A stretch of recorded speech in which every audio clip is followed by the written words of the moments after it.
दोस्तों नमस्कार। मैं अब आपको दूसरा अध्याय सुनाने जा रही हूँ, सत्यनारायण भगवान का दूसरा अध्याय। सूत जी बोले, हे ऋषियों, जिसने पहले समय में इस व्रत को किया है उसका इतिहास कहता हूँ। ध्यान से सुनो। सुंदर काशीपुरी नगरी में एक अत्यंत निर्धन ब्राह्मण रहता था।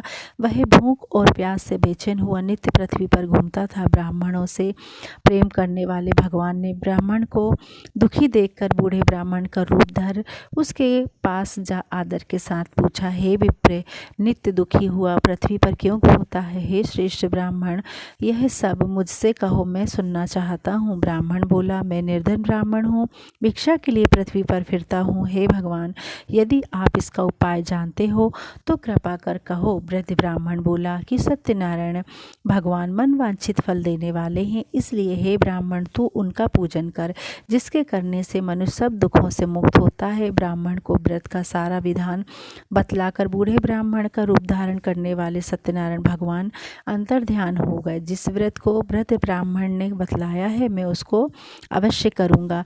यह निश्चय करने पर उसे रात में नींद भी नहीं आई। वह सवेरे उठना सत्यनारायण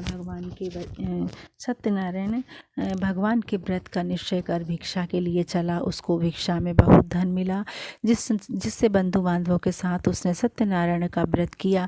इसके करने से वह ब्राह्मण सब दुखों से छूटकर अनेक प्रकार की संपत्तियों से युक्त हुआ। उस समय से वह ब्राह्मण हर मास व्रत करने लगा। इस तरह सत्यनारायण भगवान के व्रत को जो करेगा वह मनुष्य सब दुखों से छूट जाएगा।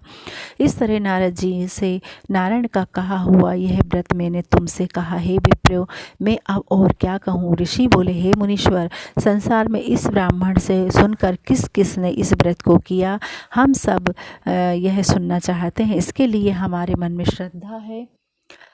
सूत जी बोले, हे मुनियों, जिसने इस व्रत को किया है वह सब सुनो। एक समय एक ब्राह्मण धन और ऐश्वर्य के अनुसार बंधु बांधवों के साथ व्रत करने को तैयार हुआ। उसी समय एक लकड़ी बेचने वाला बूढ़ा आदमी आया और बाहर लकड़ियों को रखकर ब्राह्मण के मकान में गया। प्यास से दुखी लकड़हारा उनको व्रत करते देखकर ब्राह्मण को नमस्कार कर कहने लगा कि आप यह क्या कर रहे हैं और इसके करने से क्या फल मिलता है? कृपा करके मुझसे कहो। ब्राह्मण ने कहा, सब मनोकामनाओं को पूरा करने वाला यह सत्यनारायण भगवान का व्रत है। इसकी ही कृपा से मेरे यहाँ धन धान आदि की वृद्धि हुई है। ब्राह्मण से इस व्रत के बारे में जानकर लकड़हारा बहुत प्रसन्न हुआ। चरणामृत ले और प्रसाद खाने के बाद अपने घर को गया।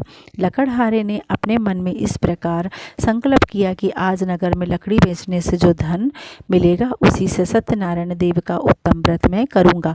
यह मन में विचार कर वह बूढ़ा आदमी लकड़ियाँ अपने सिर पर रखकर जिस नगर में धनवान लोग रहते थे वह ऐसे सुंदर नगर में गया। उस रोज वहाँ पर उसे उन लकड़ियों का दाम पहले दिनों से चौगुना मिला। तब वह बूढ़ा लकड़हारा दाम ले और अति प्रसन्न होकर पक्के केले की पुली, शक्कर, घी, दूध, दही और गेहूँ का आटा इत्यादि सत्यनारायण भगवान के व्रत की कुल सामग्रियों को लेकर अपने घर गया। फिर उसने अपने भाइयों को बुलाकर विधि के साथ भगवान जी का पूजन और व्रत किया। उस व्रत के प्रभाव से वह बूढ़ा लकड़हारा धन, पुत्र आदि से युक्त हुआ और संसार समस्त सुख भोग कर वैकुंठ को चला गया। यह था सत्यनारायण भगवान का दूसरा अध्याय। अब मैं तीसरा अध्याय सुनाने जा रही हूँ। धन्यवाद।